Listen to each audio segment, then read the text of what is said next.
వీరుడిని ఎప్పుడు కూడా స్మరించుకోవాలి. సైన్యంలో పనిచేసిన దేశం కోసం ప్రాణాలర్పించే ప్రతి ఒక్కడు, అది సామాన్య పౌరుడైనా సరే వీరుడే నా దృష్టిలో అయితే.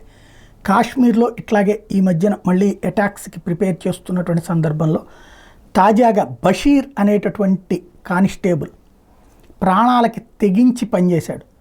తను చనిపోయే స్థితిలో ఉన్నా సరే ఒక్క ఉగ్రవాదినన్నా వెంట తీసుకుపోవాలనుకున్నాడు. తోటా దెబ్బలకి, ఆ ఉగ్రవాదులు కాల్చిన దెబ్బకి ఒళ్ళంతా రక్తం ఓడుతున్నా ఇంకో ముష్కరుణ్ణి కాల్చి మరీ తను చనిపోయాడు. కాశ్మీర్లోని శ్రీనగర్లో హెడ్ కానిస్టేబుల్గా పనిచేస్తున్నటువంటి బషీర్ అహ్మద్ చేసినటువంటిది మండ్లీ ప్రాంతంలో ఉగ్రవాదులు చొరబడి ఉన్నారన్నటువంటిది తెలిసి అక్కడికి వెళ్ళినప్పుడు పోలీసుల మీద కాల్పులు జరిగినటువంటి సందర్భంలో తను చనిపోతూ ఇంకొక ఉగ్రవాదిని చంపి కానీ ఆయన తన ప్రాణాలు అర్పించలేదు. దీంతో అక్కడ ఉన్నటువంటి ప్రజలందరూ కూడా ఆయనకి నివాళులు అర్పిస్తూ పెద్ద ఎత్తున అంత్యక్రియల్లో పాల్గొన్నారంటే అర్థం చేసుకోవచ్చు.